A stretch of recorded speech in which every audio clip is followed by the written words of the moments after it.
வணக்கம். நீட் தேர்வால் குறிப்பாக கிராமப்புறத்தில் இருக்கக்கூடிய ஏழை எளிய பிற்படுத்தப்பட்ட மிகவும் பிற்படுத்தப்பட்ட தாழ்த்தப்பட்ட வகுப்பினை சேர்ந்த மாணவர்கள் அனைவரும் மிகவும் பாதிக்கப்படுகிறார்கள் என்பதுதான் சத்தியமான உண்மை. நீட் பற்றி 3 பிரச்சனையாக பார்ப்பது என்னவென்றால், மாநில உரிமைகளுக்கு எதிரானதாக இருக்கிறது.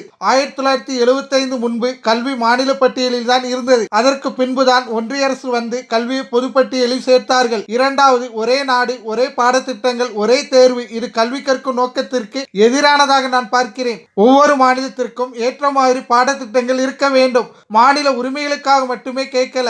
கல்வி முறையில் பல்வேறு கண்ணோட்டங்கள் அதற்கு முக்கியத்துவம் கொடுப்பதாக இருக்க வேண்டும். பன்முகத்தன்மை என்பது அது பழமை தவிர பலவீனம் என சொல்ல முடியாது. இன்னொரு முக்கியமான விஷயம் என்னவென்றால், மாநில மொழியில படிச்சுட்டு ஸ்டேட் சிலபஸ்ல படிச்சுட்டு NCERT சிலபஸ்ல தேர்வு வச்சா எப்படி எல்லோராலும் சமமாக எழுத முடியும்? கிராமப்புறத்தில் இருக்கும் மாணவர்கள், அதுவும் மருத்துவ கல்விக்கான நுழைவுத் தேர்வை எழுதுவது என்பதை யோசித்து பார்க்க வேண்டும். இது கடினமான விஷயம். மூன்றாவதாக, நீட் தேர்வு மே 5ஆம் தேதி நடந்தது. இதில் பல்வேறு குளறுபடிகள் நடந்ததை நாம் பார்த்தோம். நீட் தேர்வு மேல் இருந்த நம்பிக்கையே போச்சு.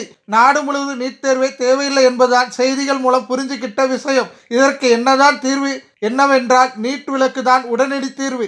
தமிழக சட்டமன்றம் கொண்டு வந்த தீர்மானத்தை நான் மனதார வரவேற்கிறேன். ஒன்றிய அரசு இதற்கு காலதாமதம் செய்யாமல் மக்களின் உணர்வுகளுக்கு மதிப்பு கொடுத்து சீக்கிரம் தீர்வு காண வேண்டும். இதற்கு நிரந்தர தீர்வு என்னவென்றால், கல்வியை பொதுப்பட்டியலில் இருந்து மாநில பட்டியலுக்கு கொண்டு வர வேண்டும். ஒருவேளை இதற்கு சிக்கல் இருக்கிறது என்றால், இடைக்கால தீர்வாக இந்திய அரசியலமைப்பு சட்டத்தை திருத்தி அதில் ஸ்பெஷல் கன்கரண்ட் லிஸ்ட், அதாவது சிறப்பு பொதுப்பட்டியல் உருவாக்கி அதில் கல்வி மற்றும் சுகாதாரத்தை சேர்க்க வேண்டும். பொதுப்பட்டியலில் உள்ள பிரச்சனை என்னவென்றால், துறைகளில் மாநில அரசுகளுக்கு என்னதான் அதிகாரம் இருந்தாலும் முழு உரிமை ஒன்றிய அரசின் கட்டுப்பாட்டில் தான் இருக்கிறது. மாநில அரசுகளுக்கு முழு சுதந்திரத்தை கொடுக்க வேண்டும் என்பதுதான் என்னுடைய தாழ்மையான வேண்டுகோள். ஒன்றிய அரசு அவர்களுடைய கட்டுப்பாட்டில் இருக்கக்கூடிய நிறுவனங்களுக்கு வேண்டுமென்றால் நீட் தேர்வை நடத்தி கொள்ளலாம். இது என்னுடைய யோசனை தான் தவிர இது உடனே நடக்காது என்று தெரியும். நடந்தாலும் நடக்க விடமாட்டார்கள் என்றும் எனக்கு தெரியும். அதனால் இந்த யோசனையை நான் பகிர்ந்து கொள்கிறேன் என நடிகரும் தமிழக வெற்றி கழகத்தின் தலைவருமான நடிகர் விஜய் இவ்வாறு கூறியுள்ளார்.